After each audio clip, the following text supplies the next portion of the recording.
If you've posted on Etsy and gotten little to no views, this video is specifically for you. Because if you're getting 5 views, 10 views, even 20 views on your listings, what you have to understand is that every listing you publish is practice. You're getting better at writing titles. You're getting better at choosing keywords. You're getting better at making listing photos that actually make someone stop scrolling, which is really hard to do. So you might not see it yet, but number one, it's building your skills. And that happens whether the views are there or not. I still, to this day, post listings that get little to no views. And I keep going anyways. And that's because I know that every listing is teaching me something. What to do, what not to do, what buyers actually respond to. So those 5 people that viewed your listing in the last 7 days, they didn't have to. They searched for something, your listing showed up, and they clicked, because a view only happens if someone actually clicks on your listing. So that means Etsy put your product in front of a real person, which is exactly what we want them to do. So your job now is to get better at these skills, so the next time Etsy puts your listing in front of someone, they actually click and they buy. So your breakthrough is coming. But it only comes if you stay in the game long enough to receive it. And the next thing is to remember number 2, Etsy is not a sprint. If you're gonna make it on Etsy, you have to be resilient. This is not something you set up on a Monday and blow up on a Friday. This is a long game. And if you wanna make sales, you don't have to be the most talented one. You just have to be the one who refuses to quit. And I know it's hard to stay in the game when your views are low and you are not making any sales. But even if you're moving slow, just be grateful that you are moving. Every listing you add to your shop is building your foundation. Etsy's algorithm is learning about your shop. Buyers are finding you for the first time. Your search engine optimization is compounding so it can work even when you're not working. None of that happens overnight, but it is happening. And during this time, you have to do number 3. Stay passionate. And this is something nobody really talks about, but buyers can feel your energy through your listing just like you can feel my energy through this video. When you're scrolling through Etsy and you stumble upon a listing that has boring listing photos, the description is bland, and the title looks like it was thrown together with ChatGPT random words, you can feel that through the listing. And sometimes you don't even know why you keep scrolling. It's just a vibe. But then you land on a listing that feels like it was intentional. The photos are bright and clear and you can see exactly what you're gonna get. The title actually makes sense. The description is written like it's speaking directly to you. That is going to make you slow down, click, and sometimes even buy. That is a seller who cared about their listing, and a buyer can tell that before they ever even click. So even when your views are low, you cannot afford to be lazy with your listings. Don't slap up a listing just to say that you listed something. Put care into every single one. Write the description like you're speaking directly to the customer. Use photos that actually show them what they're gonna get. Pick the keywords that a real buyer would type into the Etsy search bar. You don't know which listing Etsy could push in front of thousands of people next month.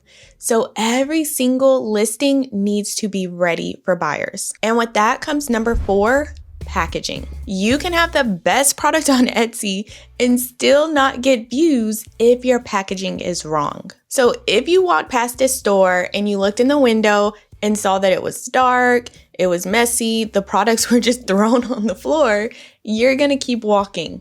And that's what I see a lot of people doing on Etsy. So let's talk about the 3 things that make up your packaging. First is your thumbnail listing photo. This is the only reason someone stops scrolling and clicks on your listing. You want this to be clear and show them exactly what they're gonna get, along with a few reasons of why they should click on your listing instead of everyone else's. Then we have your listing title. This tells Etsy what your product is so they can show it to the right people. Your title should contain different keywords a person could use to find your product. And last are your tags. They also determine who finds your product and who doesn't. If your tags are too broad or too vague, Etsy has no idea who to show your product to. And this is why I see people getting views that don't turn into sales. You want to be specific with your tags. Think about exactly what your buyer is typing into the Etsy search bar at 10 p.m. when they need your product. And if you don't know how to do any of this, just head to the description so I can show you exactly how I've made over $30,000 selling digital products on Etsy as a homeschooling stay-at-home mom. Because when all three of these things are working together, your product has a real chance at making sales. And from here, you want to do number 5, keep adding listings. I saw an Instagram reel from a girl not too long ago who said she had 400 sales on Etsy and was in the top 10% of Etsy sellers. And my first thought was, that is crazy because there are over 5.6 million Etsy sellers. But that just lets you know how many people start their shop and then quit as soon as they don't get results in 3 days. Just think about it like New Year's resolutions. 23% of people quit their goals within the first 7 days. By the end of January, 43% have already given up. And by the second week of February, 80% of people have already abandoned what they said they were gonna do. So 80% of people don't even stay in the game for 2 months, and Etsy is no different. Most people open a shop, list a few random products, don't get views or sales, and then quit. And that is great news for you because that means if you just stay in the game long enough and keep practicing these skills, you are going to make sales. So don't lie to yourself and believe these myths that Etsy is too saturated or I'm doing everything right and I'm just not making any sales. 92% of people quit what they start. If you can just commit to staying in the game for at least 6 months, you're already going to outperform the vast majority of people who throw in the towel at month 2.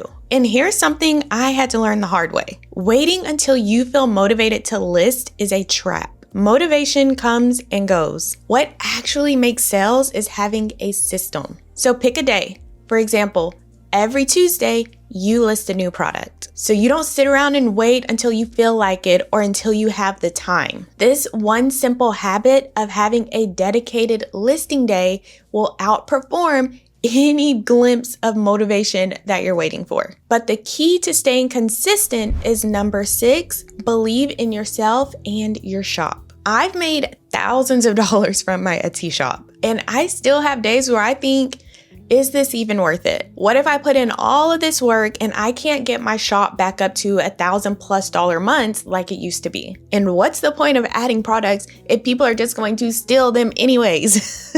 Because since I've started my YouTube channel, people will find me, they'll go to my Etsy shop, and they will literally just copy my products. But here's what I keep coming back to. I've already seen what's possible. I've already done it. And if I can do it once, I can do it again. And so can you. There is nothing special about me. I am not a graphic designer. I don't have a marketing degree. I don't have a social media following. I started my Etsy shop 2 years before I even started my YouTube channel. And I love reminding people that fear and faith are both made up stories that you've decided to believe. Just as easily as you tell yourself this won't work, you could choose to tell yourself this will work and it's going to change my family's life. So when that voice shows up and tells you it's not worth it, you get to decide if you want to believe it. I chose not to believe it and it changed my family's life. But one of the most important things is making sure that when you actually do start getting views, your listings are set up to make sales. Because there is nothing more frustrating than finally getting views, but none of those views are turning into sales. So right here is where you can see the laziest way to open your Etsy shop and actually make money without paying for Etsy ads and without posting on social media. So go ahead and watch this video right here.